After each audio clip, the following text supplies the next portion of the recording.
Son buenos escribiendo abajo.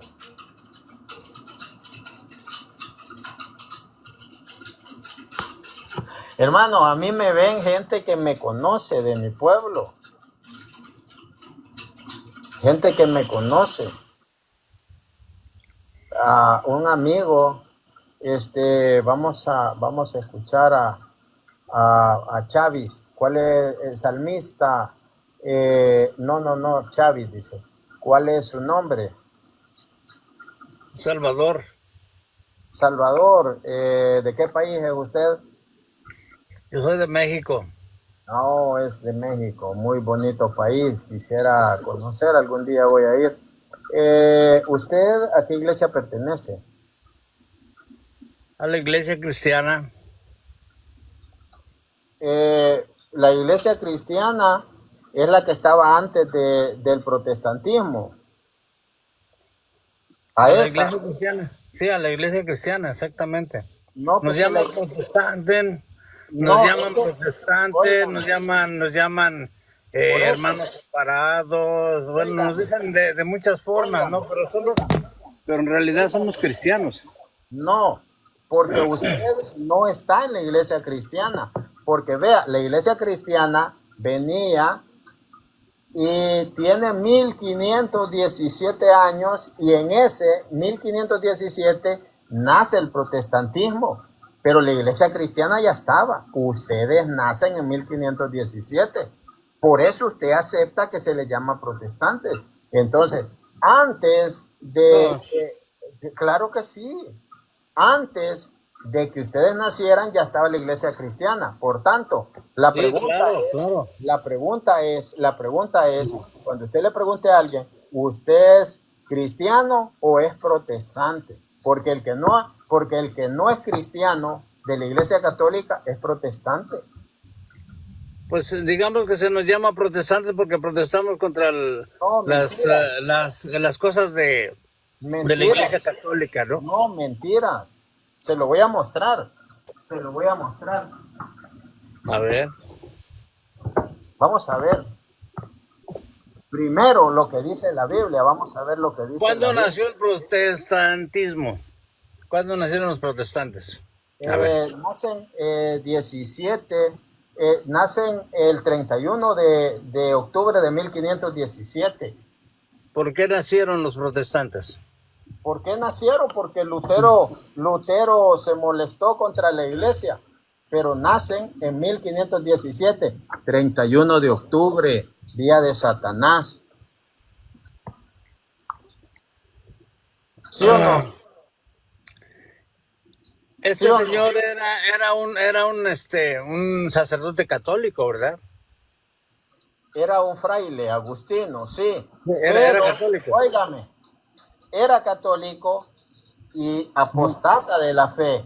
Ahí nacen ustedes. De la fe católica. Era la iglesia que estaba antes. Sí. Era la única. No era la única. Los cristianos siempre han existido. La iglesia verdadera cristiana. Es la iglesia católica. No, mi hermano, no. No, porque nosotros llamamos cristianos porque creemos y alabamos y adoramos solamente a Cristo. Y ustedes adoran a los santos y a los...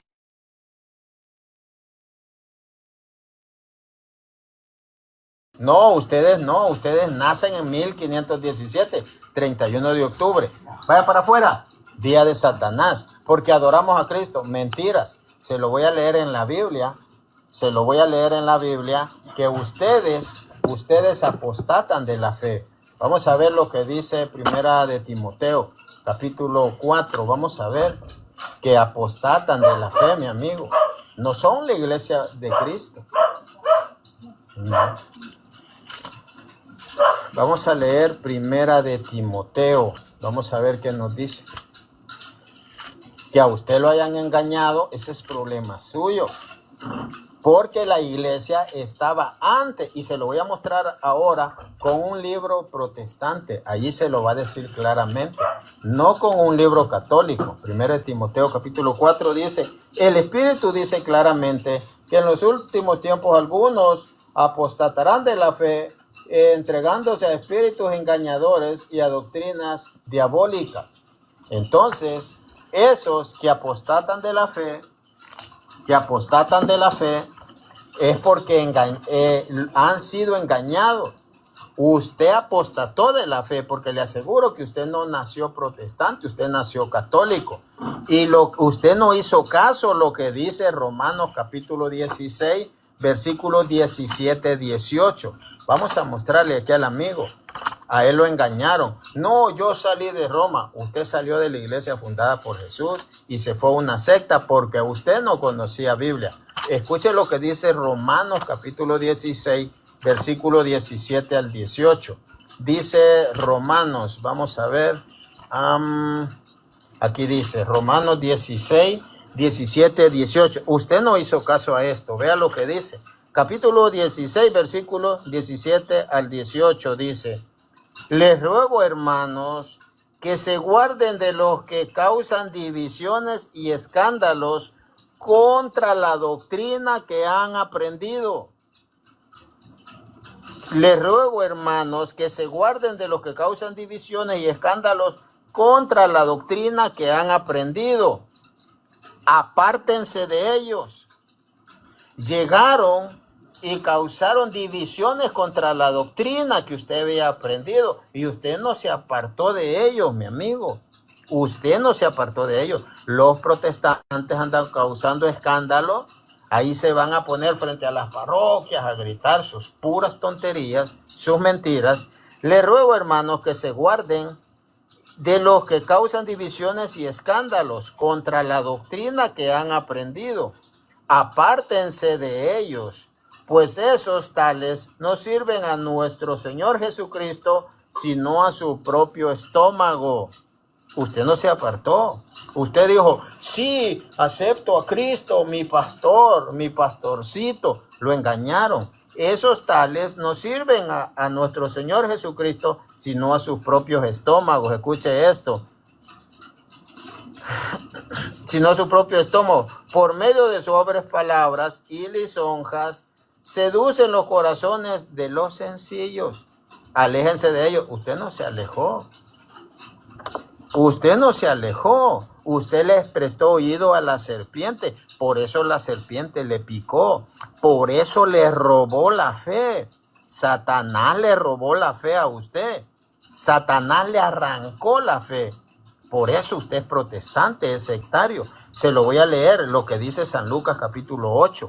Ahí va a ver usted que efectivamente Satanás le robó la fe. El diablo le robó la fe. Vamos a ver lo que dice San Lucas capítulo 8, versículo 5. San Lucas 8, 5. Vamos a ver. Ahí va a ver cómo claramente, como usted no se alejó de esos mentirosos, de esos espíritus engañadores. San Lucas capítulo 8, versículo 5. Dice acá. 5 en adelante. 11, 12. San Lucas 8, 11, 12. Ya me acordé. Dice San Lucas 8, 11, 12 dice: la parábola quiere decir esto. La semilla es la palabra de Dios. Los de a lo largo del camino son los que han oído. Después viene el diablo y la arranca de su corazón la palabra, porque no quiere que crean y se salven. Llega el diablo y le arranca, porque como usted no era perseverante, usted era un mal católico, por eso Satanás lo engaña. El diablo, léalo usted. San Lucas 8, 11, 12. Ahora veamos lo que dice Segunda de Corintios, capítulo 11, versículo del 2 al 4. Vamos a ver lo que le dice a usted Segunda de Corintios, capítulo 11, dice, y escuche esto, dice del 2 al 4, dice: celoso estoy de ustedes con celos de Dios, pues los tengo desposados con un solo esposo, para presentarlo cual casta virgen a Cristo. Pero mi temor es, dice San Pablo, mi temor es, dice, que al igual que la serpiente que engañó a Eva con su astucia, se pervierta sus mentes, dice, y los engañe a ustedes, apartándolos de la sinceridad con Cristo. Pues cualquiera que se presente predicando otro Jesús,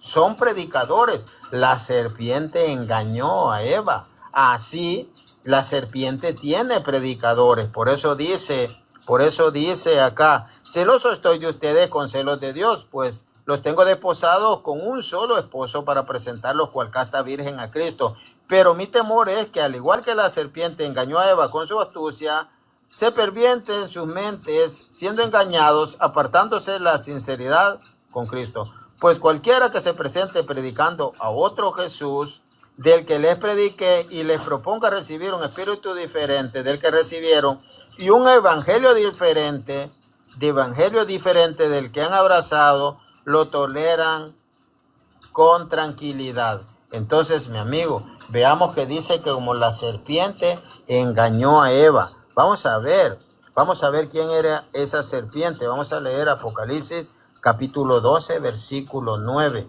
A usted lo engañaron. Es que yo soy de los cristianos antiguos. Mentira. Usted sabe que le llaman protestantes porque nacen en 1517, un 31 de octubre. Vamos a ver, dice Apocalipsis 12, 9. Y fue arrojado el gran dragón, la serpiente antigua, el llamado diablo y Satanás.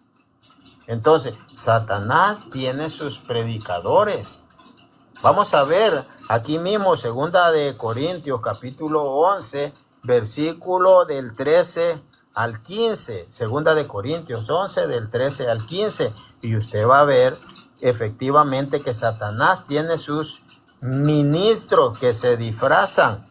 11, del 13 al 15 dice: y lo que hago lo continuaré haciendo, para quitar todo pretexto a los que buscan con el fin de ser iguales a nosotros en los que se glorían. Porque esos tales son unos falsos apóstoles, como su pastor. Apóstol es el que tiene el envío, el que es enviado. Esos falsos apóstoles, esos que nadie los ha enviado, así como su pastor. Dice, porque esos tales son unos falsos apóstoles, significa que tienen un falso envío, falsos apóstoles, unos trabajadores engañosos que se disfrazan de apóstoles de Cristo. Se ponen una camisa manga larga y van con la Biblia bajo el brazo y dicen que son apóstoles de Cristo. No, falsos apóstoles. Y dice, porque esos tales son unos falsos apóstoles, unos trabajadores engañosos, que se disfrazan de apóstoles de Cristo, como usted, mi amigo, que usted dice, nosotros somos los cristianos. No, mi amigo, no, y se lo voy a mostrar con este libro protestante. Usted se viene a disfrazar como miembro de la Iglesia de Cristo y no lo es. Dice, se disfrazan de apóstoles de Cristo y nada tiene de extraño, porque el mismo Satanás se disfraza de ángel de luz. Por tanto, no es mucho que sus ministros, los ministros de Satanás, se disfracen también de ministros de justicia. Su pastor es un falso apóstol disfrazado. Vamos a ver lo que dice San Mateo capítulo 7, versículo 15. San Mateo 7, 15, mis hermanos. Aquí es claro. San Mateo capítulo 7, versículo 15 dice: guárdense de los falsos profetas que vienen a ustedes disfrazados de oveja, pero por dentro son lobos rapaces. Entonces, yo les voy a mostrar acá que ustedes sí salieron de la Iglesia Católica. Sí salieron. Vamos a ver aquí en este libro protestante. Se llama Diccionario Teológico Ilustrado de Francisco La Cueva. Gracias, mis hermanos, por esos regalitos. Vamos a ver cuando en el apartado secta, vamos a ver qué significa secta. Dice secta. Dice RS. Vamos a ver en lo referente a secta.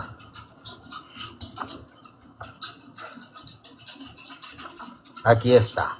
Dice, secta, en el sentido estricto, secta es un grupo que se separa de los grupos religiosos existentes. La Iglesia Católica existía, el suyo no existía, pero se separa. Dice, dice, en sentido estricto, secta es un grupo que se separa de los grupos religiosos existentes, tales como los primeros cristianos que se separaron del judaísmo, o los reformadores de que se separaron de la Iglesia de Roma en el siglo XVI. Se lo voy a mostrar, mi amigo. Se lo voy a mostrar. Aquí está. Dice, por ejemplo, el protestantismo evangélico es una secta. Aquí está, quiero ver. Dice, en sentido estricto, secta es un grupo que se separa de los grupos religiosos existentes, tales como los primeros cristianos que se separaron de los judíos, o los reformadores que se separaron de la Iglesia de Roma en el siglo XVI. Los reformadores que se separaron de la Iglesia de Roma en el siglo XVI. Entonces, mi amigo, ese cuento no. Este libro es protestante. Entonces, usted dice, sí, ustedes nos llaman protestantes. Se separaron de la iglesia primitiva y son iglesias, claro que sí, fundados por hombres que los han engañado, mi amigo. Los han engañado. Así es que así son, hermanos, estas personas. Así son estas personas.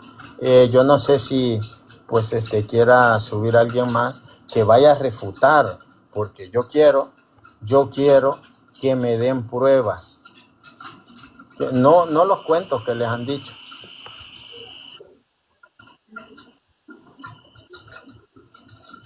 Vamos a ver cuál es su nombre. Buenas noches.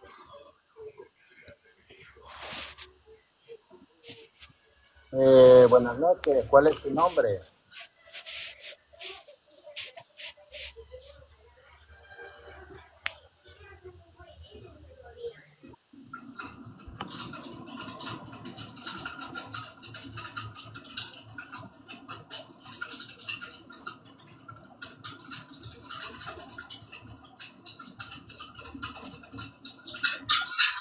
¿Me escucha? Buenas noches.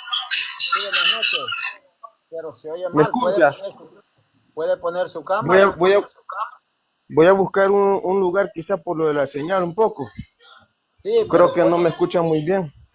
pone su cámara, por favor. Dígame.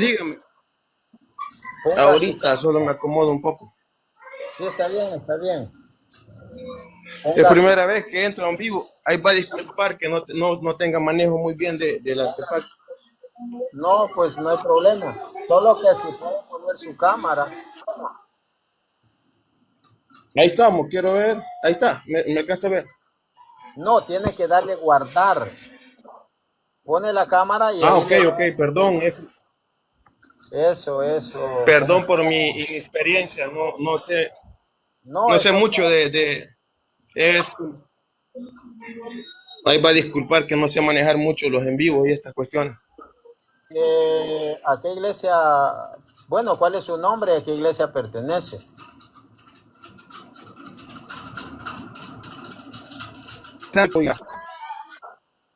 Estamos como buscando pues afirmar la fe o compartir la fe. Creo que esa es su intención, ¿verdad? Y la de muchos cristianos. Claro. Entonces estaba viendo ahí un poco. Sí, claro. Así que ¿Usted no va sé qué tema en especial. ¿Usted va a Porque alguna iglesia? es bonito. Mande. ¿Va usted a alguna iglesia? Sí. Fíjese que sí. Ahí compartimos en una iglesia con los hermanos y siempre con el afán de aprender, ¿verdad? Y de crecer. ¿Cómo se llama esa iglesia? Dice que yo soy enfermero y soy capellán del Hospital San Rafael, de la parte evangélica. ¿Dónde es eso? ¿En qué país? El Salvador, no sé de dónde es usted. ¿Usted de qué parte de El Salvador es? De Santa Tecla, La Libertad. Yo soy de Izalco. Ah, donde está el faro el faro del Del Pacífico. Pacífico. Sí, sí. Usted está en la de Toby, supongo. Sí, es una filial. Sí, pues la verdad es bueno. Yo escuché las palabras de Toby, fueron buenísimas hoy con el Domingo de Ramos. Si usted pues estudiara esos temas, pues conocería a la Iglesia Católica si usted estudiara temas, por ejemplo, la Semana Santa, cuáles son los orígenes, pues usted conociera la iglesia primitiva, conociera cuál es la iglesia primitiva, profundizando en esos temas.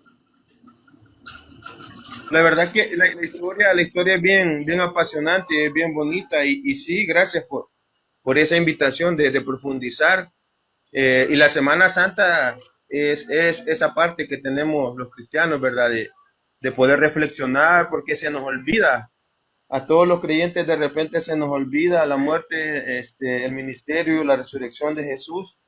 Y quizás solo esta semana como que la vivimos muy a full, pero de repente en el transcurso del año como que nos vamos enfriando y es bonito como que en esta semana un poco podamos hacer ese memorial, ¿verdad? Ese recordatorio de la pasión de Cristo. Lo que usted está diciendo es lo que dijo San Agustín. Es lo que dijo San Agustín a finales del siglo IV. Él decía pues que la, la celebramos para no olvidarla. Cuando usted ve, por ejemplo, las peregrinaciones que se hacían al templo de Leona, al Martirium, esos templos, cómo hacían las procesiones, cómo el Domingo de Ramos, pues la iglesia lo celebraba con palmas, lo testifica Egeria, una cristiana de la iglesia primitiva. Yo le recomiendo este libro, es de Justo González, no sé si usted ya ha escuchado de Justo González. Sí, creo que un historiador, perdón, cristiano evangélico, bien famoso, tiene también como una edición de historia del cristianismo. Creo que es una pasta verde, que es bien, Ahí lo ahí tengo está. Yo arriba, creo que usted lo tiene por ahí atrás. sí, ahí Ajá, lo esa es bien. tengo. Esa no he profundizado solamente así, digamos, siempre tengo en la mente, me voy a poner porque trae los padres de la iglesia, trae varias porciones bien interesantes, pero lastimosamente nunca he tenido, ¿verdad? El privilegio de terminarlo, ese, correcto. Muy Sí, bonito. sí, la verdad que es bueno compartir, ¿quién lo ha hecho subir acá?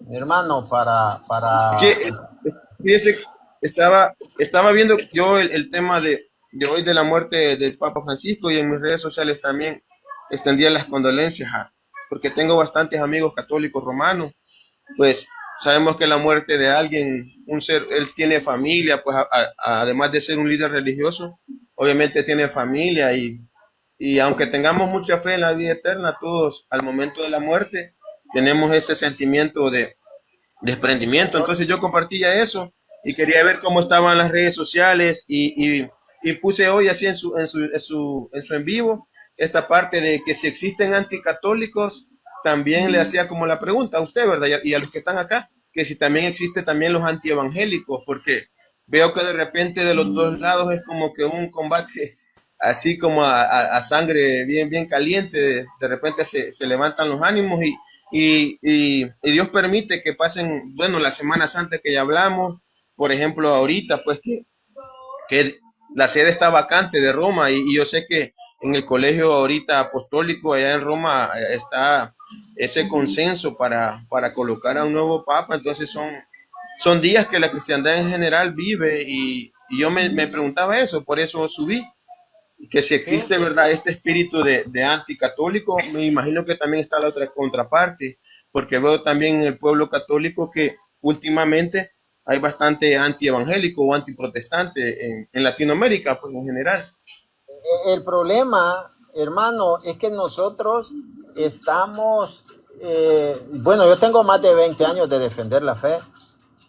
Yo, si Ok, alguien viene, aquí vino alguien diciendo, estos perros evangélicos, que no sé qué, le dije yo, momento, usted no se venga a hacer pasar por católico, bloquéenlo, ese vulgar, bloquéenlo. así es.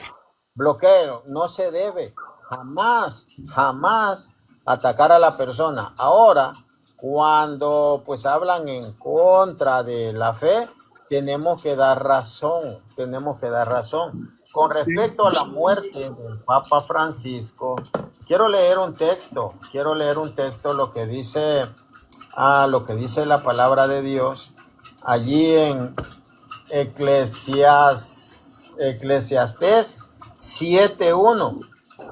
Eclesiastés 7.1. Vamos a ver lo que nos dice. Eclesiastés 7.1. Me encanta ese texto porque esas son las fiestas patronales. Ya lo vamos a leer en el libro de Patrística. Eclesiastés 7. Si usted lo puede leer ahí. Eclesiastés ¿Siete qué me 7.1. dijo, perdón? 7.1. Déjeme que voy por ahí. 7.1 dice, mejor es la buena fama que el buen ungüento, y el día de la muerte es mejor que el día del nacimiento. ¿Cómo dice en su versión? Permítame, que estaba ahí a contramano. Yo tengo uno de Eclesiastés también, que no sé si se lo puedo parafrasear. Está en Eclesiastés 7, que relacionado con la muerte dice que es mejor estar en casa de luto que en casa de fiesta, porque el final de ellos, de los que están en la casa de luto, reflexionan acerca de la vida, y el que están en la casa de fiesta no pueden ellos dimensionar lo que es la otra vida. Entonces creo que son como algo parecidos, hablando Sí, acerca de la eternidad. como concordantes, sí. Sí, la verdad que el libro de Eclesiastés, pues inspirado por el Espíritu Santo a través del rey Salomón, al igual que Proverbios y algunos salmos, nos dejan mucha enseñanza a profundizar, a filosofar, a analizar acerca de nuestro caminar en la vida. Y fíjese que le comparto también, yo soy enfermero como le mencionaba, de la unidad de cuidados paliativos. Entonces, como me toca estar ahí, digamos, de alguna manera conviviendo con la muerte, llega gente de diferentes credos. De hecho, me toca de repente enlazar en el grupo tenemos un sacerdote católico que se llama el sacerdote Francisco, que es mi amigo. Y cuando la gente profesa el credo católico romano, pues yo le hablo a él directamente para que él pueda ir a brindar su asistencia espiritual. Y cuando es de la parte evangélica, pues me toca a mí un poco apoyar esa área. Entonces, hablando de lo que le sucedió hoy, ¿verdad?, al Papa Francisco y lo que nos espera a todos, porque hoy le tocó a él, pero tarde o temprano nos va a tocar a nosotros. Nos va a tocar. Dice, escucha, ahí dice, es mejor el buen ungüento que la buena fama que el buen ungüento. Y el día de la muerte es mejor que el día del nacimiento.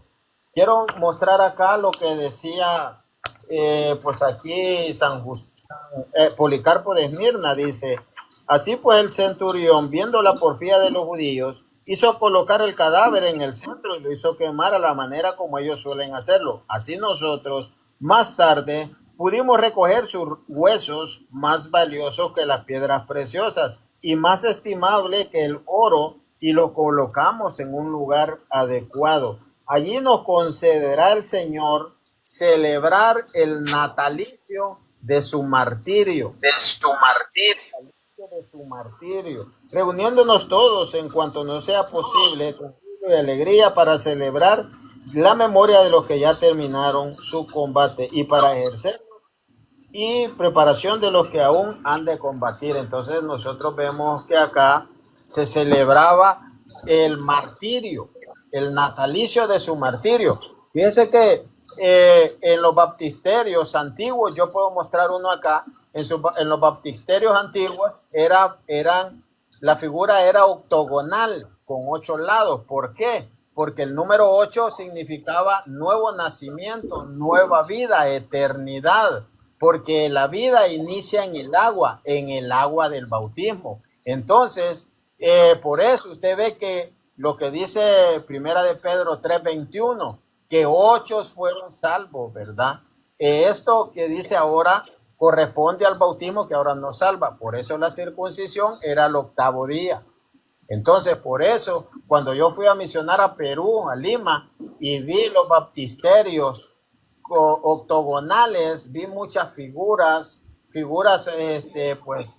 octogonales, dije yo, eso usted lo puede hallar en este libro, La Semana Santa y Breve Historia del Domingo, de Justo González. Entonces, hay simbolismo. Entonces, nosotros eso es lo que celebramos. A veces el católico hace cosas sin saber lo que está haciendo, pero Fíjese que a veces le voy a comentar algo que a mí, no sé si a usted le pasa, a mí me pasa que de repente me dicen que quizás yo soy esta frase la he ido manejando, pero siento que yo soy como muy católico para los evangélicos y muy evangélico para los católicos.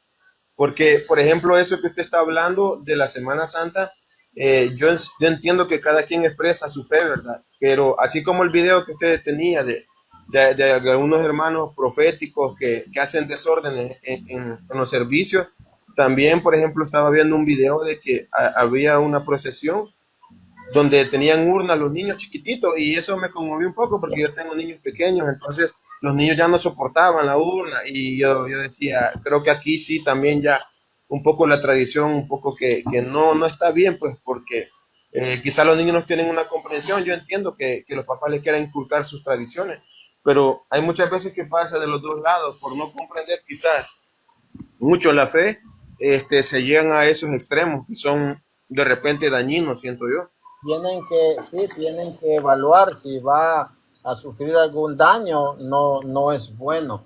Fíjese, yo no sé si usted conoce, yo le recomiendo este otro libro, se llama Historia de la Literatura Cristiana Antigua, de Justo González. Aquí podemos ver nosotros cómo era el culto en la iglesia primitiva. Yo tengo una colección de libros de Justo González porque yo siento que él es honesto. Entonces, aquí podemos ver, por ejemplo, materia y forma en el culto cristiano, la Santa Eucaristía. Y lo que nosotros decimos, el Señor esté con ustedes y con su espíritu, levantemos el corazón, lo tenemos levantado hacia el Señor. Eso ya testifica San Hipólito de Roma, que se hacía ahí por el año 209 más o menos. Aquí tengo al hermano Eric. Hermano, ¿qué tal? Buenas noches. Buenas noches, ¿cómo se encuentra, mi hermano? Aquí estamos con un diálogo bonito. Qué bueno, sí, hace rato tuve la oportunidad de tener un debate también con un protestante, pero también un poco acongojado en el sentido por lo del Papa Francisco, ¿no? Sí, Sí, fuerte. Bueno, no sé, ahorita estaba también escuchando a los hermanitos, tanto Hugo Ariza, José Plasencia, hablando de estos temas, y lo que ustedes están diciendo creo que es algo que está en toda la boca de los católicos, ¿no? Como católicos, yo creo que sí necesitamos cada día más fundamentar más nuestra fe, ¿no? Con la doctrina, con el magisterio, con la Biblia, con nuestra tradición, con la teología. Inclusive yo estaba aconsejando a un señor hace unos días de que qué tan importante es que tengamos un conocimiento así sea básico, ¿no? Porque el católico de hoy en día, si no se forma, se deforma. Así de fácil. Sí, aquí quiero mostrar lo que decía San Hipólito de Roma. San Hipólito de Roma decía, decía en el culto cristiano, el Señor esté con ustedes y todos dirán, y con tu espíritu, elevad vuestros corazones, lo tenemos en el Señor. Es lo que decimos, lo tenemos levantado en el Señor. Demos gracias al Señor, que es digno y justo, es justo y necesario. Tradición 4, edición de Murcia, P26. Este es San Hipólito de Roma. Pues en el año 200 ya muestra cómo se celebraba la Santa Eucaristía. Qué bien. Bendito Dios. Algo más. Interesante. No, Como dice, sí, dice Eric, ¿verdad? Creo que una noticia como la de ahora, pues acuérdense que aparte de lo teológico, la historia, lo cristiano, hay bastantes frentes, por ejemplo, la batalla cultural, o sea, siempre va a haber bastantes especulaciones acerca del nuevo pontífice, porque quieras o no, nosotros, bueno, de mi parte y muchos hermanos, entendemos también que aparte de ser un líder religioso, pues es un líder político que tiene mucha influencia y depende bastante de lo que él pueda gestionar y cómo él pueda manejar pues los intereses propios de la Iglesia Católica y los intereses mismos del Vaticano, o a dónde le quiera él apuntar el que venga, y si va a seguir el mismo proyecto que tenía el Papa Francisco, o quizá puede modificar algunas cosas. Sabemos que los últimos años del Papa Francisco no fueron quizás tan tranquilos para él y para el catolicismo en general. Vimos lo que pasó allá en la Jornada de la Juventud, creo que en Turquía, cuando dijo unas frases que se entró en polémica. Yo sé que el pueblo católico también entró en polémica porque él dijo que todas las religiones pues llevaban a Dios, así parafraseando, no obviamente no lo digo, no me acuerdo literal, pero parafraseando. Y decía que a veces unas declaraciones que de repente a los conservadores del ala conservadora de la Iglesia Católica mucho no les hizo bien.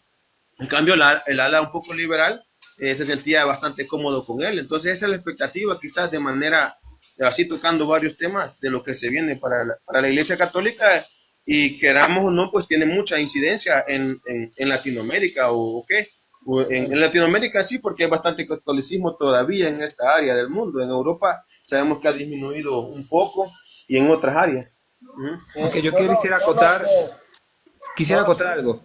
Gran Bretaña tuvo un bonito surgir en el catolicismo, ¿sabía? Hubo Sí. una jornada maravillosa de conversión Se congeló de quizás. protestantes. Maravilloso, mira, yo estuve escuchando esas conversiones y yo creo que eso nos ayuda también a seguir haciendo lo que hacemos, ¿no? Pero sí con responsabilidad, que cada católico tenga una responsabilidad bastante grande. Eso sí pudiera decir. Adelante, Mantri. Pues el punto aquí es que nosotros meditemos si un ateo es religioso o no. El ateo no es religioso. Entonces, religión viene de religare, que es reunir. Entonces, toda religión cree en un Dios que no es el Dios de los cristianos. Ese es el punto, que la religión tiene su Dios, pero no es el Dios cristiano. Toda religión tiene su Dios, pero el de nosotros es el Dios verdadero. Ese es el punto. Fue en un encuentro ecuménico y lo que él dijo, yo lo había estado, quizás como 10 días antes había estado dando una enseñanza sobre él, que los hindú tienen su Dios, pues y los musulmanes, entonces sí llevan a un Dios, pero no es el Dios de los cristianos. Ese es el punto. Entonces, pues a veces quizás no se explicaba bien, pero sí, cada religión tiene su Dios. Por eso lo preguntaba yo sobre los ateos. Y mi hermano, pues Capilla, Le digo Capilla porque se me olvida Sí, su sí. nombre. Kelvin, perdón, que ahí sale. Kelvin. Amigo Kevin. Kelvin, fíjese que yo fui evangélico. Entonces, yo no sé, yo no sé si usted está enterado, o si usted crea aquí puede hablar lo que usted con libertad, lo que usted considere, lo puede hablar. Aquí no nos ofendemos, no nos ofendemos. Pero usted tiene una idea cuándo nace la Iglesia Católica. Fíjese que lo que podríamos definir ahí, don Martín y Eric, yo siento cuando entramos a este tema, lo que primero tendríamos que definir es qué es iglesia, porque creo que ahí está el meollo del debate. Yo siento que ese es el punto quizá, donde muchas veces nos pasa a todos, lo hacemos de corrido. En el subconsciente, todos los seres humanos tenemos como iglesia una estructura física, y es normal porque desde chiquito nos dicen, vas a ir a la iglesia, vamos a la iglesia. Entonces, tenemos en el subconsciente, pero ¿qué tal si vamos al origen, verdad? Esta palabra estaba hasta en el Antiguo Testamento. Sabemos que eclesía significa los llamados fuera. De ahí viene la palabra iglesia, que es una asamblea. Hechos 7:38. Exactamente. Sí. Entonces yo creo que ahí es donde quizá tanto, ¿verdad? A nuestro pueblo y, bueno, en general el cristianismo no hay que como formar un poco esto, porque yo he escuchado a algunos autores católicos que también tienen este pensar de que está la iglesia espiritual, que sabemos, ¿verdad? La iglesia espiritual invisible, y está la organizada, que es las iglesias locales. Entonces, cuando me preguntan esto, tenemos, digamos, esta parte en Mateo 16:18, ¿verdad? Que es el versículo por excelencia para el catolicismo romano. Yo lo he buscado detalladamente, pero no dice ahí así, digamos, yo me puedo equivocar, pero lo que yo encuentro y lo que he investigado es que no hay como la palabra fundar, que siempre viene a la mesa del debate, que es la palabra fundar. Jesús no menciona esa palabra. Lo otro punto que veo ahí es que geográficamente, históricamente, en Mateo 16:18 todavía estaban en Jerusalén. Y la otra ala, ¿verdad? Por ejemplo, del evangelicalismo, del protestantismo, podemos entender también porque Jesús les dijo, o sea, y vemos esta parte de Jesús, que él prometió al Espíritu Santo, y cuando se estaba celebrando la fiesta de Pentecostés, vino el Espíritu Santo, y es que ahí veo que es el cambio que los discípulos tuvieron. Porque bueno, hoy el Domingo de Ramos estábamos repasando esta parte ya de Jesucristo resucitado, que obviamente por el miedo, los apóstoles todavía estaban escondidos, pero cuando ya ellos se reunieron donde Jesús les dijo y vino el Espíritu Santo, creo que ellos tomaron una fuerza increíble, diferente, y empezaron a llevar el Evangelio. Y otra cosa, como usted me dio la libertad, ¿verdad? Lo que yo siempre pongo a la mesa es, yo sinceramente no encuentro como un sustento de que se haya predicado una iglesia per se. Una iglesia per se, digamos, en los primeros 300 años, antes que se oficializara con Constantino el cristianismo. Entonces, siento que se predicaba el evangelio, o sea, Pablo, todos los apóstoles predicaban el evangelio. Y después, como ustedes saben que la estructura, el cristianismo fue creciendo, obviamente necesitaban lugares donde congregarse. De esa manera empezaron a aparecer los templos. Pero hay una iglesia histórica con personas reales. Por ejemplo, testifica Suetonio, testifica Tácito sobre el cristianismo. O sea, Cristo no es algo abstracto, fue una persona que eligió personas con nombre y apellido. Entonces, esa iglesia se puede rastrear. Escuche lo que decía el historiador Herodoto. Decía que la historia de una persona o institución va, dice, desde la fecha de su constitución o fundación hasta la época actual, pasando por todas las etapas de tiempo. Entonces, si nosotros revisamos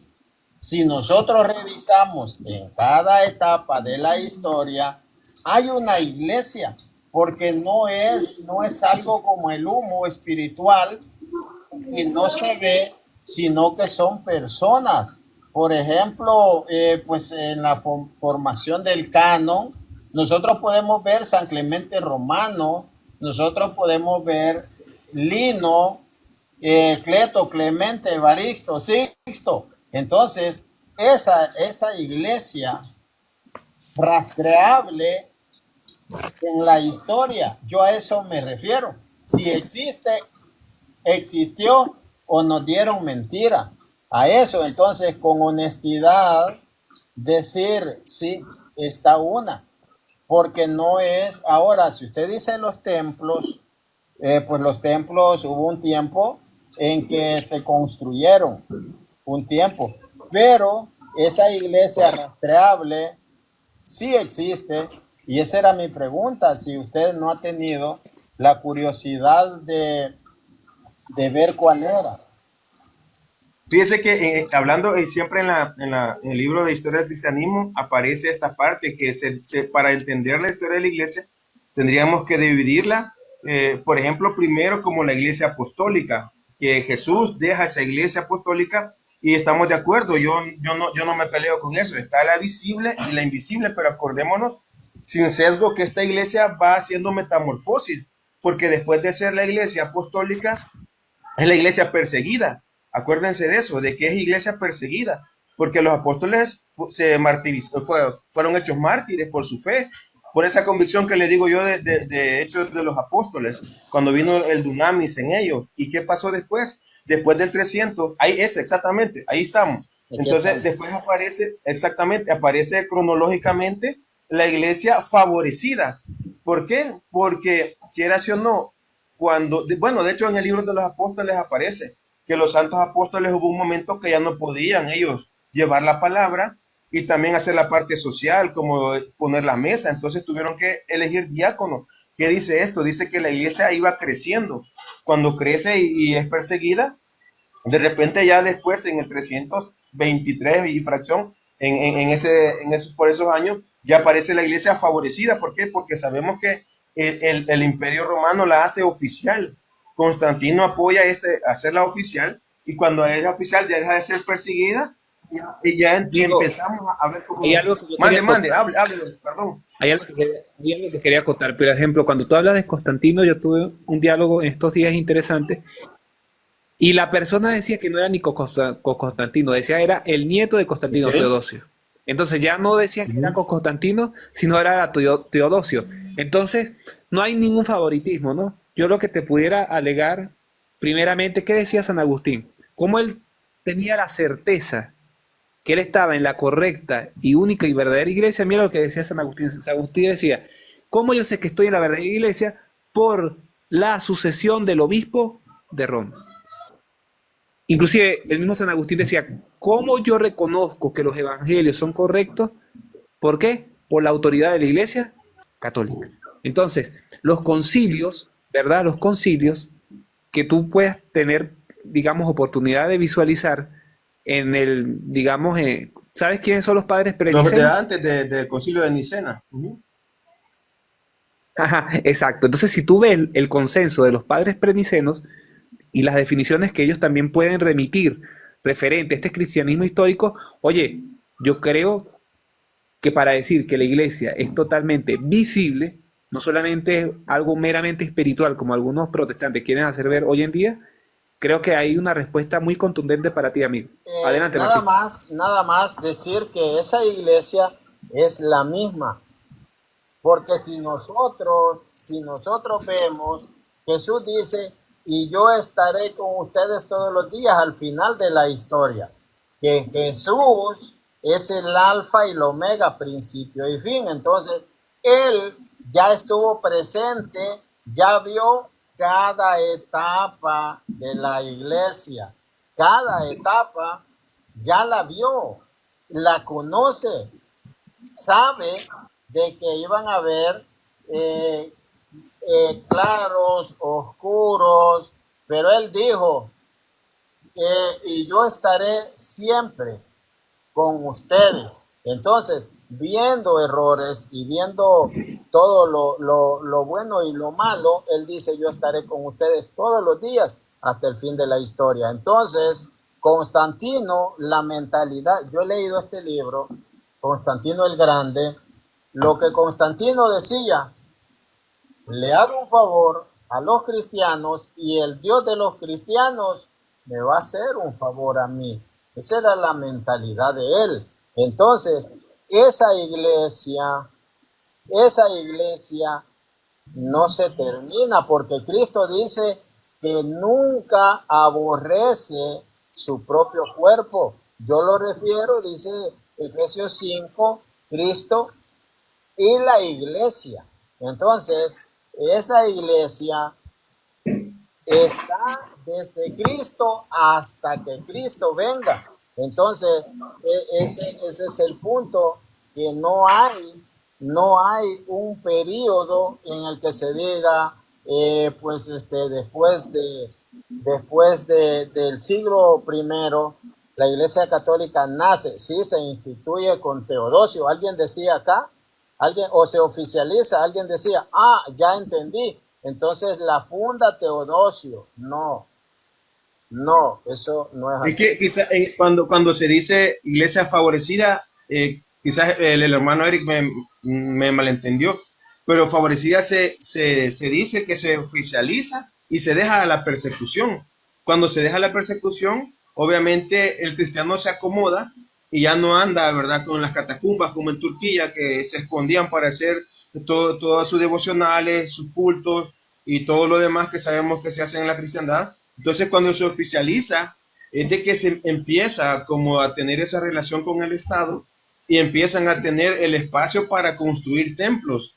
Es lo que les mencionaba. Lo que marcamos en el primer siglo es que no era como, digamos, el génesis del Evangelio, no era fundar iglesias per se, era predicar el Evangelio. Y ahí habían en toda Asia Menor, la mayoría de las epístolas paulinas, sabemos de que habían comunidades en muchos lugares. Me encanta lo que dice usted, don Martín, me encanta esta parte de que nosotros, y podemos reflexionar en esto, es mejor enfrentar la historia con sus luces y sombras. Ahí hice un luces y sombras como cristianos, porque de repente viene un gnóstico, un ateo, una persona en contra del cristianismo y nos echa en cara todas las partes oscuras y nosotros nos corremos y decimos no, pero sí, Jesús dijo que iba a haber trigo y cizaña. Y cuando hablamos lo del Papa Francisco, se me viene a la mente Jesús diciendo, son dos puertas, la puerta ancha y la puerta estrecha, y muchas veces lo usamos como solamente la parte moral, pero las religiones en sí, todas las religiones que no tengan a Cristo como su Señor y Salvador, esa es la puerta ancha, la podemos definir de esa manera. Los cristianos que tenemos a Cristo como nuestro Señor y Salvador es la puerta estrecha, por eso es difícil también en esa parte entrar. O sea, la historia eclesiástica es muy grande y yo estoy a favor de ese punto. Está la iglesia visible y la iglesia invisible. O sea, no podemos separar las dos, porque acuérdense que dice Pablo que nosotros somos templo y morada del Espíritu Santo, que cuando pone ya en 1 Corintios capítulo 12 empieza a decir cómo son las partes del cuerpo y así funciona la iglesia. Pero también de manera individual, San Pedro dice allá en su primera carta que nosotros somos pueblo escogido, real sacerdocio, nación santa. Entonces vemos que en la Biblia y en los padres, pues hay esta enseñanza, tanto en lo espiritual y en lo físico también, porque se necesita también las dos partes. San Pablo perseguía a la iglesia visible. Ese es el punto. Y no perseguía, o sea, si se fijan, en ese momento las iglesias eran casas, literalmente. Bueno, el aposento alto, dice la Biblia, estaban reunidos en casa de fulano. Exactamente. No exactamente. Esa es la reflexión. Eran casas. ¿Cuál es el punto? No, es que no eran iglesias, congregaciones. Era una sola. Recuerde que dice, y sobre esta roca edificaré mi iglesia. ¿Cuándo empieza? En Pentecostés, los 12, hablando con Matías, van a esta comunidad, van a esta, entonces se les llamaba, la iglesia de Tesalónica es una independiente de esta, no, la iglesia se expandía, era una sola y se le daba el nombre de acuerdo al lugar en el que residiera. Entonces, por eso dice, le envió una carta a estos, a los de Colosas, a los de Gálatas, de las eso. Tesalónicas. Entonces, ese es y a eso yo le decía, esa iglesia histórica, esa iglesia histórica es la iglesia católica. Muchos no lo quieren aceptar. Pero Aquí está esta parte, fíjese que yo le voy a expresar, como me dijo libremente, la parte de nuestra postura es que no se quiera aceptar por sí. El hecho es, todo creo que oscila en el sumo pontífice, en la sede romana, porque después nos acordamos que se hace el gran cisma de Oriente, entonces vemos que los ortodoxos también hacen allá en el 1900 esa división. Entonces, de repente, Papa Francisco nos dice en una entrevista que la iglesia tiene dos pulmones. Y ustedes han recordado esa frase de él. Y los ortodoxos, geográficamente, dicen, y ellos sostienen que son la iglesia del primer siglo. Y si nos vamos a la geografía, pues no habría Hay algo que atajar ahí, amigo. Mira, hay algo que atajar. Por ejemplo, entre los ortodoxos, no es como decimos nosotros que somos la Iglesia Católica. Entre los ortodoxos son muchas vertientes, para que lo tengas en cuenta. No es que es un grupo unánime de ortodoxos, no.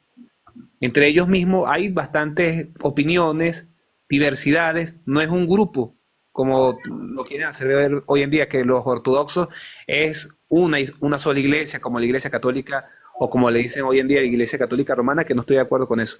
Entonces, sí, mi hermano, yo sí, sí. para mí es agradable. La Iglesia Católica Romana es aroma grato. ¿Por qué? Porque es jerarquía.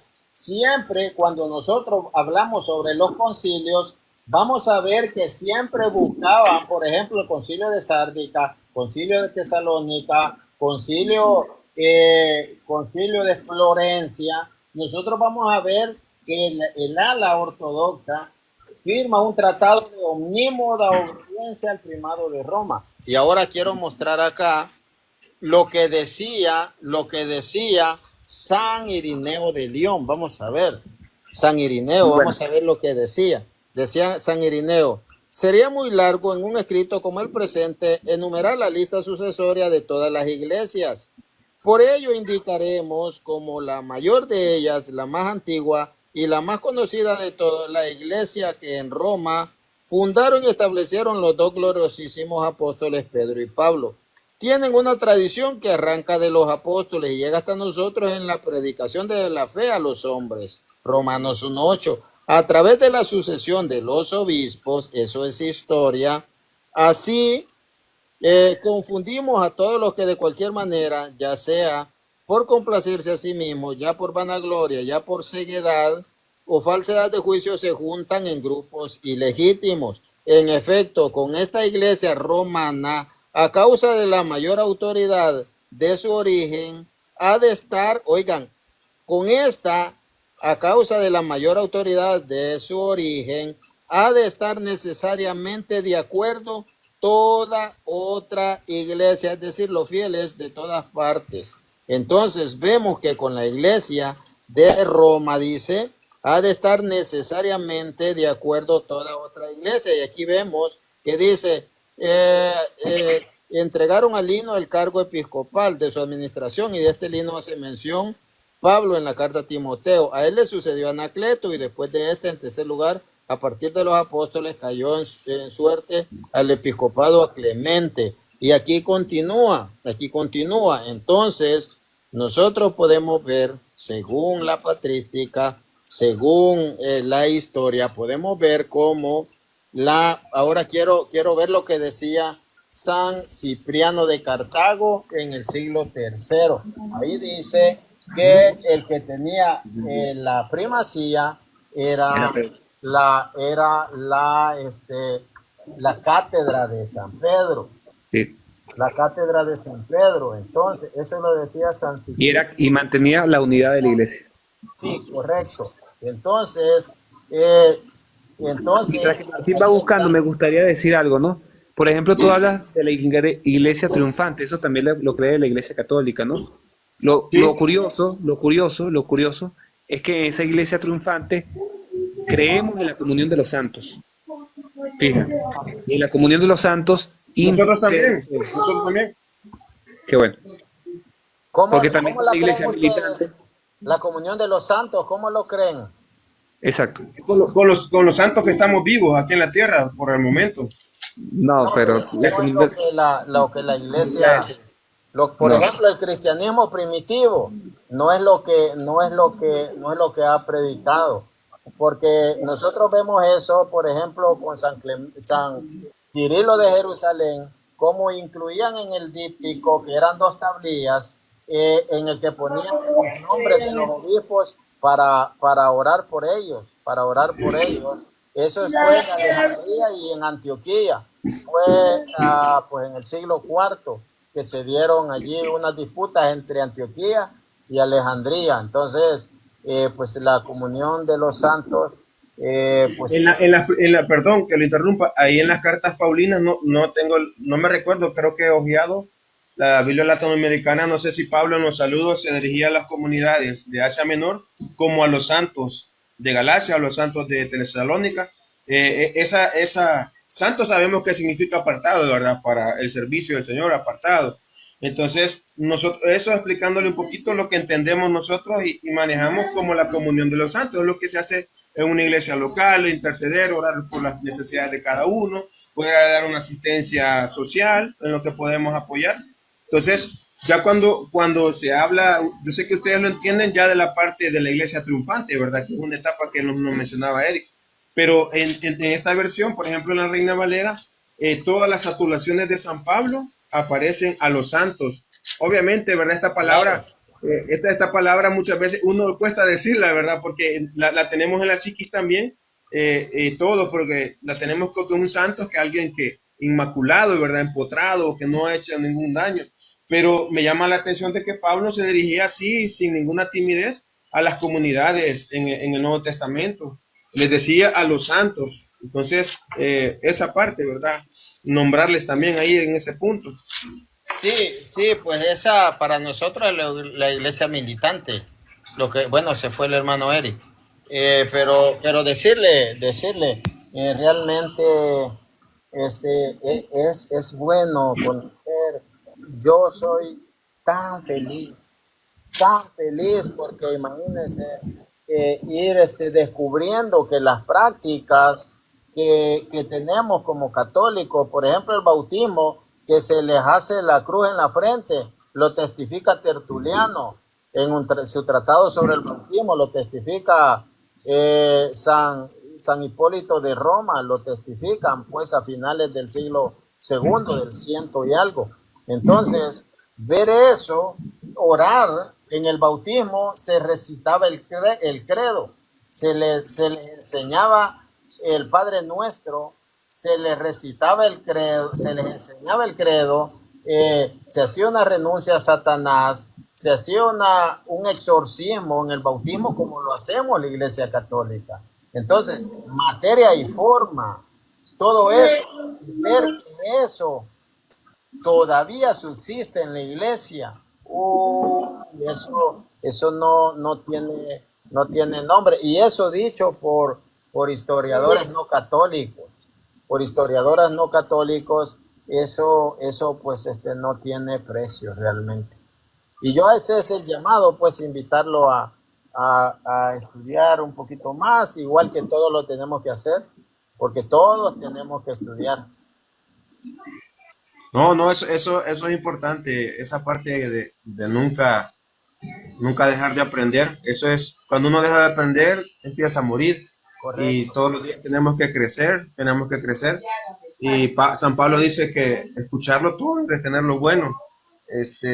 Al final tenemos un justo juez y cada uno, así como a usted le gusta, le encanta, ¿verdad? La vida eclesiástica, a mí también me encanta vivir mi fe, pues, y es bonito también compartir porque le digo a mucha gente, yo le mencionaba al inicio, muchas veces yo sueno muy católico para los evangélicos y muy evangélico para los católicos, pero hay cosas que de repente en la historia nos han querido como distanciar tanto, pero ya cuando vemos como lo estamos haciendo ahorita, vamos a ir encontrando cosas que nos sorprenden, pues a tanto a ustedes como a nosotros nos sorprende. La historia es riquísima, es bonita y de eso se trata, de compartir. Por eso me gusta bastante compartir con ustedes. Es Ese bueno, vínculo. es bueno, pero si alguien viene y ofende, aquí me han venido a decir, te profetizo que vas a tener accidente con tu mujer, ahora que salgas en la moto.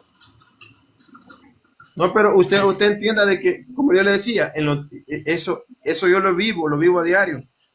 Entiendo que hay gente que es anticatólica y porque yo lo sé, o sea, acuérdese que el destete, por decirlo de una manera, de Latinoamérica, porque la historia acá del evangelismo fue bien difícil. Yo tengo historia de gente que les tiraban agua caliente a los primeros pastores, a los evangélicos, les decían apodos, come gallinas, y hay una tradición de que eran directamente perseguidos, entonces todavía hay como heridas que no se han sanado, y eso no hace que la gente crezca. Entonces, de los dos bandos, creo que hay gente que no tiene esa, primero, madurez. ¿Cuál es el problema? Cuando uno actúa así, actúa lo que dice que lo que sale de nuestra boca es lo que hay en nuestro corazón. Por ejemplo, yo encontraría ilógico si, digamos, alguien se burla de un católico, o por ejemplo, hoy que pasó este suceso del Papa Francisco, esa persona quizás no ha nacido de nuevo, no tiene temor a Dios, porque no puede alguien venir a burlarse de la muerte de una persona, pues, aunque no comparta su Lo que yo ideología. lo que yo le puedo decir, lo que yo le puedo decir es que ese gozo de saber que estoy en la iglesia del primer siglo, eso revienta mi corazón. Eso, que yo lo vaya cada vez, lo vaya descubriendo más y más y más. Es que, con todo respeto, pero ¿por qué estar en una iglesia que no es la que viene desde los apóstoles? Es que volvemos a lo que mencionábamos al inicio, es cómo interpretamos lo que es una iglesia en sí. Ese es el punto, porque si podemos repasar Hechos de los Apóstoles, vemos que las iglesias, por ejemplo, de Hechos, no eran pomposas, por decirlo así, con edificios como hay hoy en las iglesias evangélicas o en las iglesias ¿Cómo era católicas, que el son muy templo? ¿Y bonitas. cómo era el Era, templo? El eran templo, casas, eran ¿cómo era? casas rústicas, El como, templo, como se burlan los católicos de repente de los evangélicos que nos dicen que son changarritos, ¿cómo era el cocheras, templo? eran prácticamente eso, eran ¿Cómo era el cosas de ese templo? tamaño. ¿Cómo era el templo? ¿Cómo? ¿En qué aspecto? El templo de Jerusalén, ¿cómo era? ¿Usted cree que el templo de Jerusalén fue después del templo cristiano? Sí, Pero Jesús dijo que a los 3 días lo sí. iba a modificar, Escuche ¿no? esto, porque con el mármol, con el mármol que estaba hecho, el templo de Jerusalén, parte de eso, con eso construyeron el Vaticano. Excelente, ¿no? Si Entonces, yo voy al Vaticano, yo me tomo fotos porque ese edificio es impresionante. yo le pregunto, o sea, no podemos interpretar la historia. No se puede. No se puede. Yo le mostré a usted la sucesión. No, Yo le mostré no, la no es sucesión. tan fácil de demostrar la sucesión, no es tan fácil. No, ya que hemos tenido ni media hora y usted sabe que cada tema de lo que hemos tocado, hemos tratado de mantenernos en un tema, pero uno inconscientemente sale, inconscientemente. Y no, o sea, para abarcar un tema necesitamos un día mínimo entero, solo para hablar de un tema. Pero usted está consciente que la Iglesia Católica es la del primer siglo o no. No le podría decir que es porque lo que se practica hoy en día no es lo que se practicaba en el primer siglo. Oigan, hay un desarrollo, por supuesto, por ejemplo, Es lo que yo le la mencionaba, adoración. es lo que Por le ejemplo, mencionaba yo. pero no es usted, si usted me dice no es la Iglesia Católica, entonces tiene la carga de la prueba de decir es esta.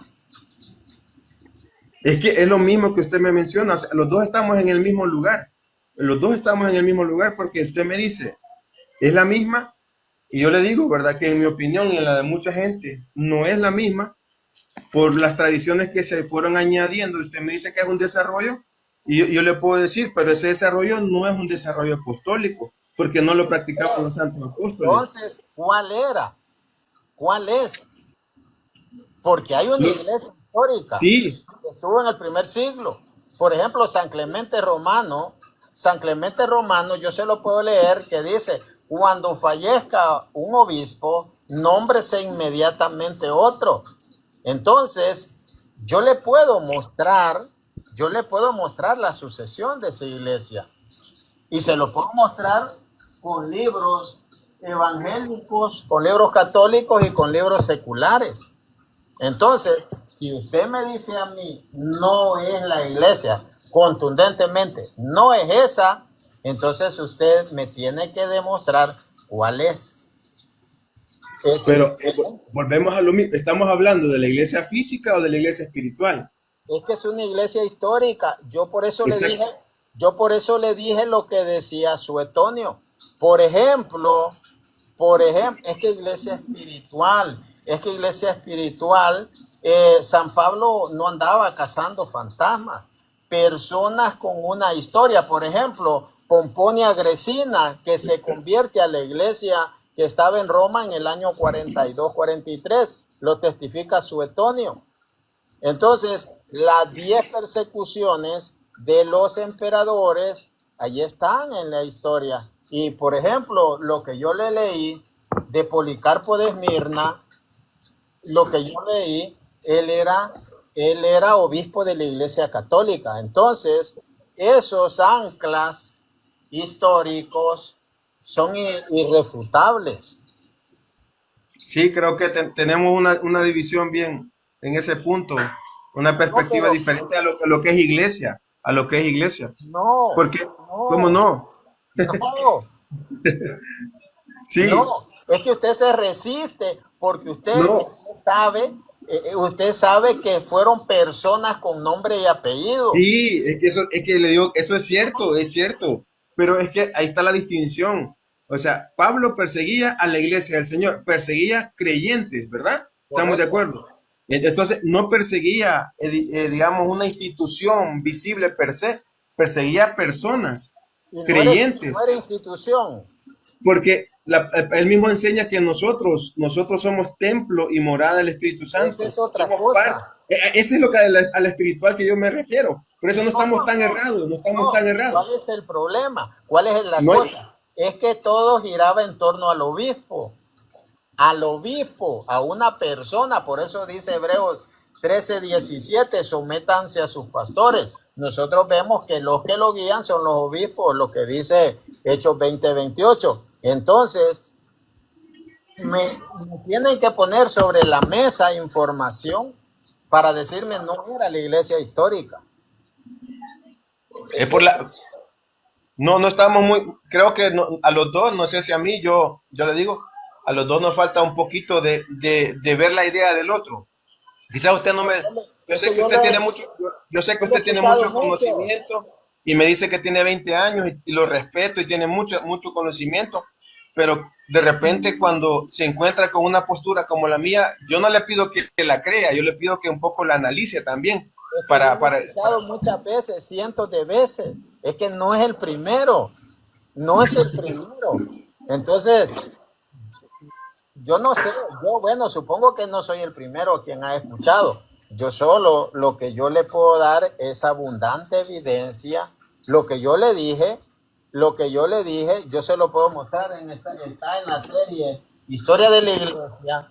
Eso está en la serie Historia de la Iglesia de José Uriel Patiño, tomo 1. Entonces, yo agarro fuentes históricas y las presento. Entonces, bueno, se reunían en casa, obvio, se reunían en casa. Ellos andaban predicando lo que dice Hechos 20:20, Hechos 5:41-42, que dice no dejé de predicarles ya sea por las casas o en público. Entonces, claro que sí, después que salen de la persecución, es que ya ellos empiezan a hacer ¿ve? edificios, pero en las catacumbas, por ejemplo, en Duro Europa, había un ambón y el centro del culto fue la Santa Eucaristía. Tengo un libro sobre las catacumbas de igual manera. Pero, pues, para mí fue un placer hablar con usted. No, Y para mí pues, también. me ha encantado, pues, que hemos compartido. Y pues, buenísimo. Cuando quiera subir, pues suba. No, no, a la orden. Solo es que me estaba mencionando lo de las tradiciones y yo solo le voy a dejar un punto por el cual personalmente no concuerdo que sea del primer siglo. Por ejemplo, los requisitos para los obispos, usted sabe este punto, ¿verdad? Que nosotros ahí como tenemos la diferencia, porque dice literalmente San Pablo a Timoteo. Usted conoce 1 Timoteo 3:1, claro que sí. Claro que sí, Dice, claro que sí. palabra fiel. Mire qué interesante. Si alguno anhela obispado, buena obra desea. Pero es necesario, dice, eso, o sea, es necesario que el obispo sea irreprensible y marido de una sola mujer, sobrio, prudente, decoroso, hospedador, apto para enseñar, no dado al vino. Y mira el 4, me encanta, dice que gobierne bien su casa, que antes que tenga a sus hijos en sujeción con toda honestidad. Pues si no gobierna bien su casa, ¿cómo cuidará de la iglesia del Señor? Entonces, este es uno de los puntos por el cual yo le digo que no sostengo o no me adhiero a esa idea que la Iglesia Católica Romana sea la misma de los primeros 100 años del cristianismo. Pero usted no Obviamente, lo puede, usted me va a decir, se desarrolló, sí se desarrolló, pero hoy en día no tienen esta enseñanza apostólica. Esta es una se lo voy a enseñanza apostólica. enseñar, Y bien, yo se lo voy a enseñar ahora, se lo voy ok, a ok. demostrar ahora se lo voy a demostrar. Ahora escuche lo que dice, lo que usted, ¿por qué no lee más adelante? Que dice, también los diáconos, dice, deben de ser, también los diáconos deben ser dignos, sin doblez, no dado a beber mucho vino.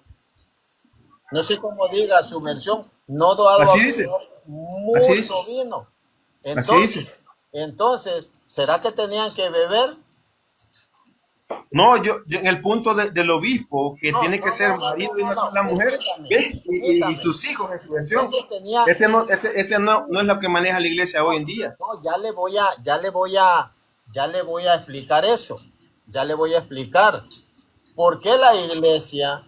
Bueno, ¿por qué está esa disciplina en el área occidental de la iglesia? Porque la iglesia no está solo en el ala occidental. En el ala occidental está la disciplina, norma disciplinar de no casarse, tomado según la Biblia. Tomado según la Biblia. Entonces, vemos que los primeros obispos efectivamente sí fueron casados, pero dice, casado una sola vez. No, allí lo que está haciendo es hablando contra la poligamia,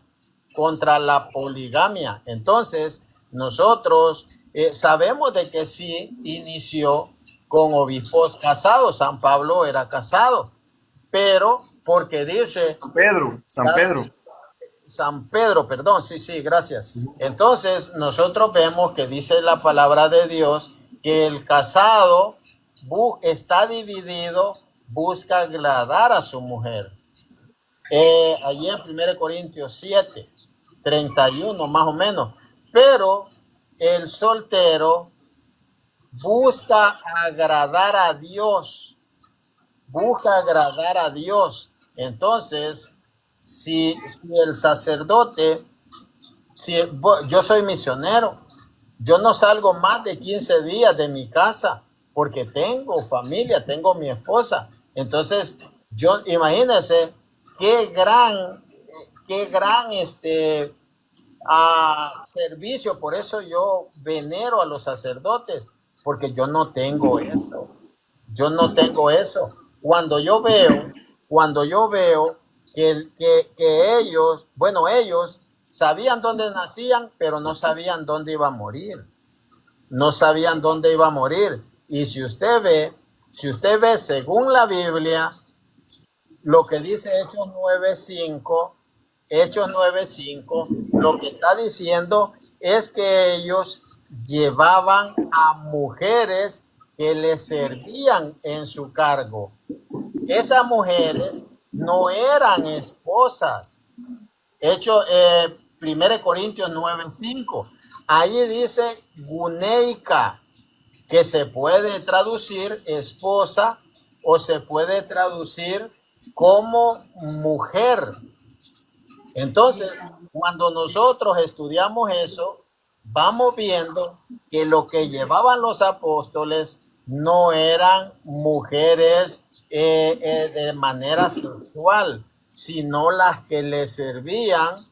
Eso ampliamente está en la Biblia. Estaba Juana, mujer de Cusa, que le servían con su peculio o con su hacienda.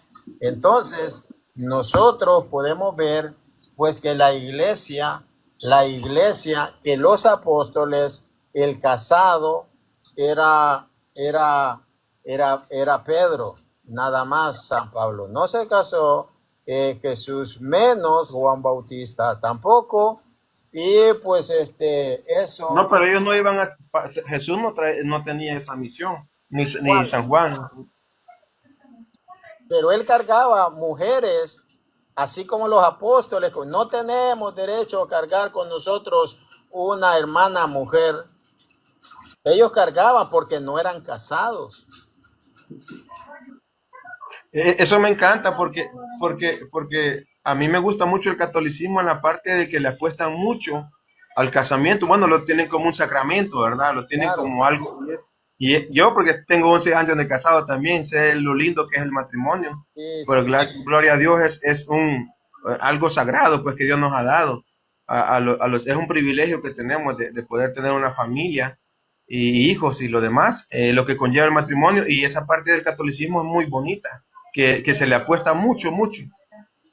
Pero en esta parte, justamente en este punto, es uno de los puntos, como usted me dice, abre libremente, y este punto no concuerda, porque esta es una enseñanza apostólica. Dice que palabra fiel, si alguno anhela obispado, excelente, buena obra desea, pero es necesario, dice Pablo, que el obispo sea irreprensible y marido de una sola mujer, y que tenga a sus hijos en sujeción. Eso no lo podemos, digamos, como quererlo un poco bajarle la vara, porque Dios ama el matrimonio. ¿Alguien podía ser obispo soltero? Pues que puede, porque pero no es la norma. O sea, tenía que ser casado, entonces no podía ser soltero el obispo. No, lo que quiero que analicemos esto. San Pablo habla del don de continencia, ¿verdad? Que dice que no todos lo tienen. Claro. Entonces, obviamente, yo le digo, porque yo soy servidor también de una iglesia, y sé que, como usted lo mencionaba muy bien, el servicio como que uno lo divide porque tiene que atender su casa, su trabajo y los ministerios, ¿verdad? Entonces, en esa parte es comprensible, pero a la persona que Pablo dice que tiene que ser obispo, le da esa preeminencia, que tenga que tener, esos son requisitos. O sea, un obispo no podía ser soltero. Pues aquí dice que esos son los requisitos. No podía ser un obispo soltero. No, es que por eso le menciono, si usted también, o sea, si los dos analizamos sin sesgo, ¿verdad? Sin sesgo, demos acá claramente que dice que los requisitos del obispo tenía que ser marido de una sola mujer, porque tenía que dar el ejemplo a la comunidad. No de dos. No, claro. Sin sesgo, podía ser un soltero obispo. Pero habría que verlo. ¿Por qué? Aquí mismo le da la respuesta, mire. Porque dice, mira lo que dice, en el 5, 1 Timoteo 3:5 dice, pues el que no sabe gobernar su propia casa, ¿cómo cuidará de la iglesia de Dios? No un neófito, no sea que engañándose caiga en condenación del diablo. También es necesario que tenga buen testimonio de los de afuera, para que no caiga en descrédito y el lazo del diablo. O sea que es un tema muy, muy bonito, muy apasionante porque... La persona podía ser testimonio, podía ser el mejor cristiano y, y no ser casado y ser obispo. Pero es que eso es lo que yo quiero que hablemos. Si se le apuesta bastante al matrimonio, pero ¿por qué para ser obispo no funciona el matrimonio? O sea, el matrimonio es un sacramento, ¿verdad? Un sacramento. Claro, pero no, es que Pero yo le pregunto, el problema, si alguien el problema es que se da, no se quería casar, el problema es que se da, y aquí sin sesgo hablamos, que se ha dado en la historia, pero le digo, no podemos ver la historia, son tantos abusos, tanto de pastores, tanto de sacerdotes que tienen esa naturaleza, o que tenemos todos los seres humanos y los hombres, de tener que saciar esa necesidad que Dios puso. y eso es Entonces, por el celibato. ese es el punto. Eso vamos, como dice que se desarrolló, hay un momento, pero en este momento, en la Iglesia Católica Apostólica Romana de rito latino, ¿puede un obispo, un sacerdote, tener una familia como lo era acá en esta época? Para ser sacerdote, no, en este rito, no. ¿Por qué? Porque es una norma disciplinar. No es, eso no es algo dogmático. Entonces, si Pero, usted, o sea, sí, no, pero es que no está así per se, pero no lo pueden ejercer en ningún lado. no, en ningún lado. De rito latino, de rito latino. De rito latino, claro que no. Pero si nosotros, yo le he explicado a usted, porque yo se lo he explicado, que dice la palabra de Dios que cada cual se mantenga de acuerdo como lo llamó el Señor. Entonces, dice la palabra de Dios, vamos a leerlo mejor, vamos a leerlo, y dice que se le sirve mejor a Dios siendo célibe, siendo soltero. Vamos a ver. Entonces, le pregunto. ¿Dónde estamos? ¿En qué texto estamos? 1 Corintios capítulo 7. Vámonos. Ok. Ajá. Dice, vamos a ver, dice, los que lloran como si no lloraran, los que están alegres como que no lo estuvieran, los que compran como que si no poseyeran. Dice, yo los quisiera libres de preocupaciones. El no casado se preocupa de las cosas del Señor, de cómo agradar a Dios. El soltero. 1 Corintios 7. Primera de Corintios capítulo 7 del 29 en adelante. Dice, Okay. les digo pues, hermanos, el tiempo apremia, por tanto los que tienen mujer vivan como si no la tuvieran, los que lloran como si no lloraran, los que están alegres como si no lo estuvieran, los que compran como si no poseyeran, los que disfrutan del mundo como si no lo disfrutaran, porque la representación de este mundo pasa. Yo lo quisiera libres de preocupaciones. El soltero se preocupa de las cosas del Señor, de cómo agradar a Dios.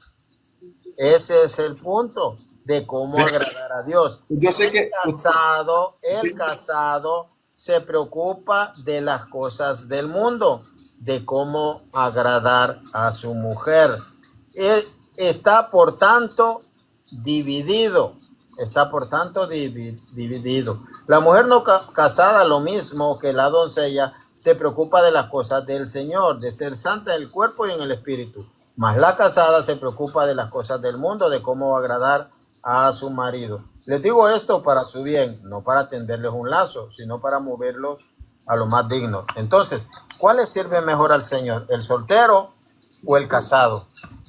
excelente punto este es muy bonito para el servicio, porque el contexto, la primera carta a los Corintios, se dice que hay 3 cartas, pero nosotros en el Nuevo Testamento tenemos primera y segunda carta a los Corintios. Claro. La primera carta a los Corintios, acuérdese que es esa reprensión y el contexto. Pablo, a esta altura, él creía que el regreso de Cristo estaba inminente, porque si usted me pone atención ahí en lo que acaba de leer, está hablando en un contexto de que apurémonos, sirvamos ya. Apurémonos porque esto ya se va a terminar. Dice desde donde usted leyó desde el 26, tengo pues por esto, por bueno, a causa de la necesidad que apremia, que hará bien al hombre quedarse como está. O sea, porque ahorita vamos a servir en ese contexto. Quedarse Estás soltero. ligado a una mujer, no procure estar soltero. Está libre de una mujer, no procure casarse. O sea, en ese momento Pablo entendía de que el regreso de Cristo estaba ya eminente. Ese es el contexto. Ese es el contexto porque Pablo estaba como dando estas instrucciones a la iglesia. Y sabemos que en la segunda carta ya pone todo en orden, porque en la primera es una carta como que ya dando la doctrina y está ahí llevando todas las cosas que le mandaron en teoría en la primera carta, que no la tenemos en el canon, pero en esta primera carta les está diciendo cómo tienen que manejarse. Y entiendo, y usted, bueno, usted conoce bastante de este tema, entiendo que acá, desde el 7.1, para mayor contexto todavía, en cuanto a las cosas que me escribiste, dice, eso quiere decir que había otra carta de Corintios, ¿verdad? En el 7.1. Pero ¿cuál le sirve mejor a Dios? Esa es No, la pregunta. va excelente, excelente. Sí, dejemos el contexto entonces. El contexto nos ayuda para comprender bien la enseñanza apostólica. Ese es el contexto 7.1 que dice, en cuanto a las cosas que me escribiste, bueno le sería al hombre no tocar mujer. O sea, ese sería lo ideal, pero a causa de todos los problemas que se dan, tanto en todos lados, entonces Pablo después, ya a la iglesia un poco más avanzadita, le dice ya a Timoteo que cómo son los requisitos de un obispo. Y aquí ya no andaba él mucho a la carrera como en la primera carta, se puede interpretar bien fácilmente eso, pero en la primera carta a los Corintios lo que estábamos estudiando, perdón, en la primera carta de Timoteo lo que estábamos estudiando es claramente que esos son requisitos para los obispos. Y esos son los requisitos que a mí me hacen ruido y que digo, no sé, no entra ahí esa parte. Uno de los puntos que usted me dice, ¿Cuál por eso le digo que es no. el que le sirve mejor según San Pablo? ¿El soltero o el casado? Sencillo. Los dos le pueden servir igual. No, no dice eso la Biblia. No, por eso, usted me está preguntando a mí, yo le doy mi respuesta, que los Eso no dos, es bíblico. no, por eso, es que estamos dialogando, pero lo que usted está diciendo del celibato y lo demás fue un desarrollo y no fueron las enseñanzas ¿Cómo apostólicas. dice? Pero le sirve mejor el soltero, sí o no. Sí, claro, por el tiempo sí. Eso lo dice la Biblia. Sí, Entonces, pero, ahí está. pero usted sí me puede entender este punto. Yo quiero que No, más pues todo lo que he hablado. yo le Va, entiendo, eso, va. pero le Por lo sirve menos esta mejor parte. el soltero que el casado. Eso lo dice la Biblia. Y ahí está la respuesta. Pero, ¿por qué ahora en día en la iglesia, que usted lo felicito, que se siente bien orgulloso, no tienen esta enseñanza apostólica que San Pablo le da a Timoteo? Para servirle mejor al Señor. Pero en la historia dice que no ha funcionado, porque por lo que hemos hablado de todas partes, lo que ha dado, No es no ha así. funcionado, no ha No, funcionado. porque, óigame, o sea que el casado no adultera, no viola.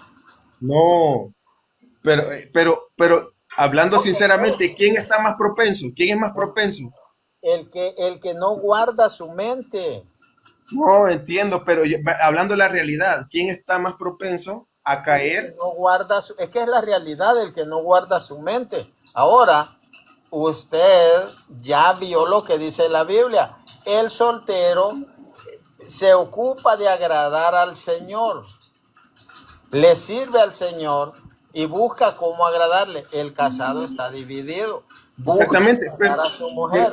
exactamente, pero el punto es el obispado, ¿verdad? Y usted me habla de la sucesión apostólica y de los líderes Por eso, eclesiásticos, pero ¿quién los le líderes, sirve mejor? los líderes eclesiásticos bíblicos tenían su familia Un obispo, apostólica. un obispo le sirve mejor soltero o casado. No, es que estamos hablando de la palabra de Dios, ¿verdad? Por eso.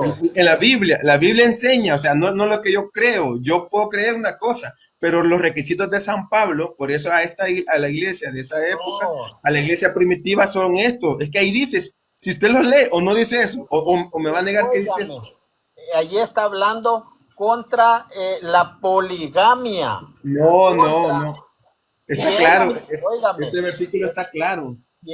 no, lo que pasa es que usted lo nubla, pero No, se lo leo otra vez, o no está claro. Sí, lo he leído, lo he escuchado Ah, vaya, vaya, eso miles no, de eso. veces. Ahora, el diácono no tenía que ser dado a beber mucho vino, o sea que Ujú. podía beber poco vino. Claro, claro. Y si no bebía, no podía ser diácono. Es que ahí dice mucho, o sea, no tenía que emborracharse, pues. Entonces podía beber, pero no mucho. Tenía que beber. Exactamente. Como Podría, si él quiere. no. Es que allí dice, vea lo que usted está haciendo, porque para el obispo sí, pero aquí no. Dice que no sea dado a beber mucho vino. O Vaya. sea, que sí tenía que beber, pero no mucho. ¿O cómo? No, o sea, ahí dice, Es se lo lo leo, mismo. se lo leo. Es doble Dice, vara. los Véalo, diáconos, los diáconos, los véalo. diáconos. Asimismo, o sea, la misma idea, asimismo, los diáconos asimismo. Dice, en el 8 estamos, los diáconos asimismo deben ser honestos, sin doblez, no dados a mucho vino, no codiciosos de ganancias deshonestas, que guarden el ministerio de la fe con limpia conciencia. Y estos también sean sometidos a prueba primero y entonces ejerzan el Ahí diaconado está. Dice y que son no deberían irreprensibles. de Y beber dice otra vino. vez, mire, dice, y las mujeres, aquí habla las mujeres, asimismo sean honestas, no calumniadoras, sino sobrias, fieles en todo. Los diáconos Perfecto, sean maridos, perfecto. otra vez, oiga, Oiga, a los diáconos, maridos de una sola mujer. correcto, Ujú. correcto. Ahora, el diácono que no bebiera vino, la persona que no bebiera vino podía ser diácono. Pero es que el vino es secundario, No, acá. yo le estoy preguntando, porque es un requisito según usted. El No, que no, el no, que, no es un requisito. oiga, Según el vino no es un requisito. escuchen, escuchen. Dice que no bebiera vino. Dice, dice, Y mira. Dice que el 8 dice, asimismo deben ser honestos sin doblez, no dados, no sé cómo sale la versión de ustedes, no dados a mucho vino. a mucho vino. Entonces Ujú. dice que tenía que beber vino, pero no mucho. Bueno, yo creo que aquí en la semántica, y ya vimos que no avanzamos, en lo que No, yo, porque no está diciendo no dados al vino.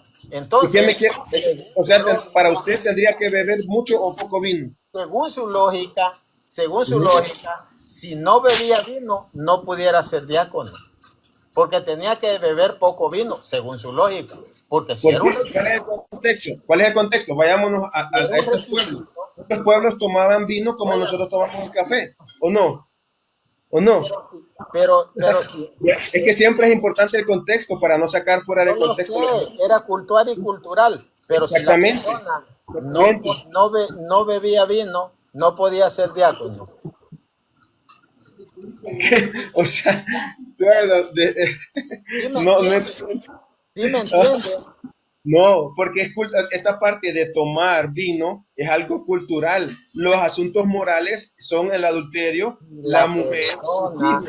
Esos son los requisitos. es que vea, usted está usando doble vara, porque allá Ok, dice, tiene que ok, ser casado una ok. sola vez, y allá dice que no se ha dado a mucho vino, no dice el diácono que no beba vino. Entonces sí tiene que beber poco, y si no bebe, no puede ser diácono. Digamos, pues sí se puede casar. Pregunto, sí, Entonces, ¿cómo no sería, podía. cómo que sería aquí en El Salvador?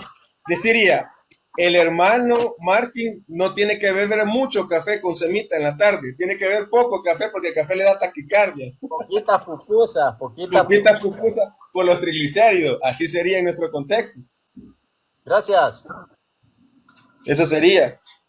La gracias. verdad, ha sido bien interesante. Me toca levantarme mañana, pero yo le comentaba, abriéndole mi corazón, pues lo que yo pienso y como le mencionaba, aprender cada día, aprender todos estamos en este caminar de la fe y es bonito encontrarse a personas con cuales uno puede hablar estos temas porque no sé si a usted le pasa con otra gente o bueno, con mucha gente a uno estos temas no